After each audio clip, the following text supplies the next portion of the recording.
At $8.5 million, the South Korean K2 Black Panther tank is the world's most costly tank. It was designed locally and cost $8.5 million to build. In addition to its numerous capabilities, the K2 is also incredibly lethal on the battlefield, thanks to a number of qualities that make it stand out.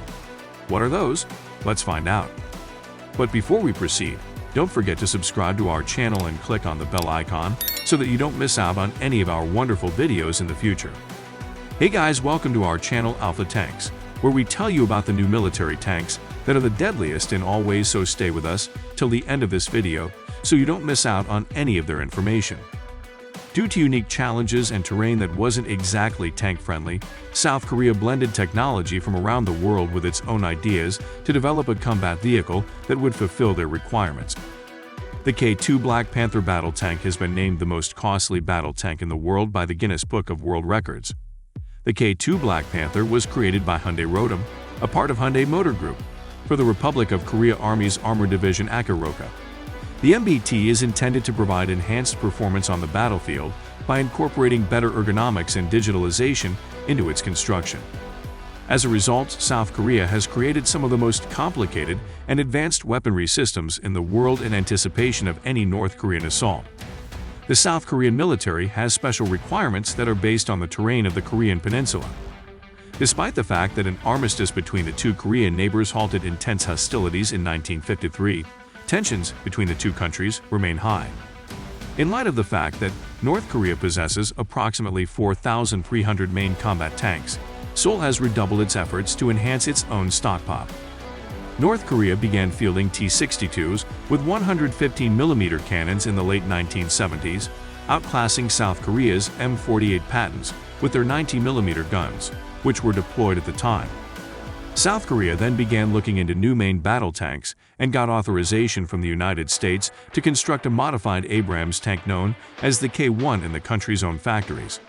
Initially, the K1 was equipped with a 105mm cannon, similar to the original Abrams. The K1, on the other hand, is significantly smaller than the Abrams and is powered by a diesel motor rather than a gas turbine. It also had a strong, superficial resemblance to the larger American tank, to the point where it was called the Baby Abrams by U.S. troops stationed in Korea during the Korean War. South Korea, on the other hand, has only a small amount of the K1's technology. 80% of the parts came from countries other than the United States, particularly the United Kingdom. Despite the fact that the K1 is significantly superior to any of North Korea's tanks, Seoul desired a new, locally built tank to improve its armored capability and combat readiness. South Korea also wants exclusive ownership of the technology in order to be able to sell it. In the end, the K2 Black Panther was developed as a result of this. The project began in 1995, and the final design included many of the NATO tank standards in the final product. Koreans searched the world for ideas, technology, and know-how before combining them all into a powerful machine that was completely indigenous to the country of South Korea. It chose the Rheinmetall 120mm L55 cannon from Germany, which is 1.3 meters longer than the 120mm L44 caliber gun that is already installed on all Abrams tanks and older Leopard 2 vehicles. It also created its own version of the Leclerc autoloader, which was originally designed in France. Using a machine gun-like belt, shells are fed into the turret, allowing it to fire 15 rounds per minute, provided there is no target acquisition, requisition, or lasing from the rear of the vehicle. Because the fire control system was obtained from the French company Thales, it is likely that Leclerc technology will be used again. It is a modern fire control system that is highly automated. The gun and turret can track a target without the need for a human to intervene after it has been identified.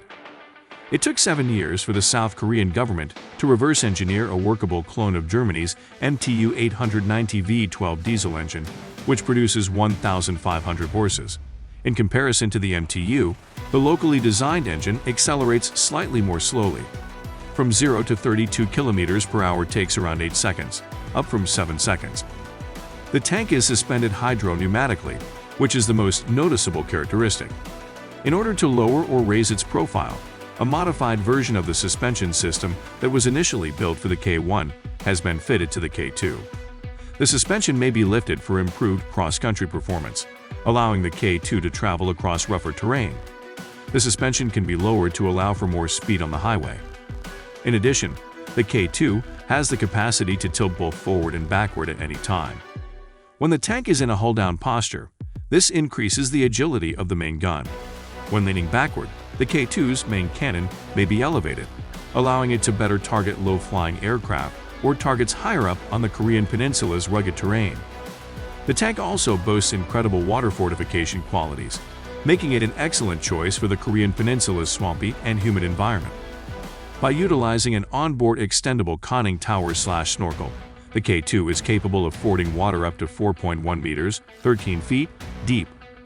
When the tank is crossing a body of water, the turret seals shut, and up to 500 gallons of water can be loaded onto the tank as ballast, increasing the tank's weight by roughly 2 tons and ensuring that it remains in contact with the surface of the water.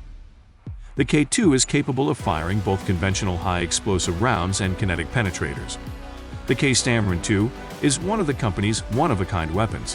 When fired from above, the K-STAM Smart munition is meant to hit the tank's weakest armored areas, causing it to detonate and explode.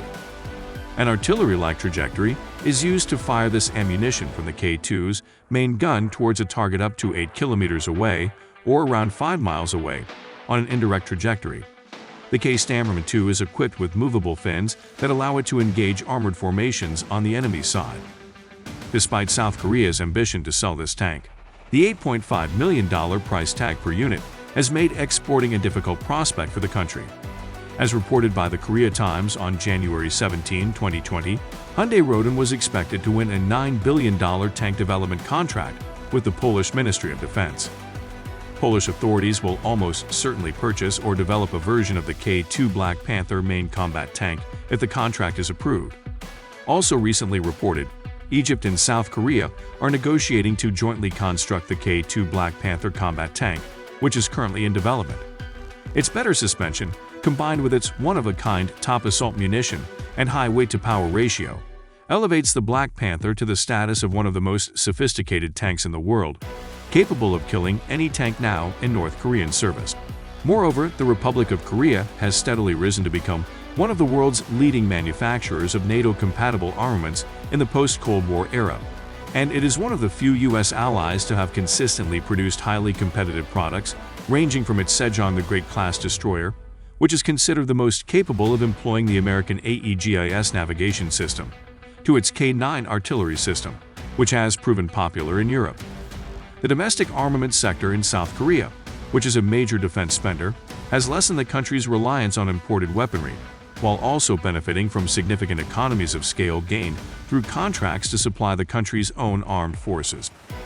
As the country's domestic civilian industries rose to prominence as world leaders beginning in the 1980s, megacorporations such as Samsung, Daewoo, and Hyundai became increasingly capable of supplying the military and substituting products that had previously been primarily imported from Western countries, according to the Korea Development Institute.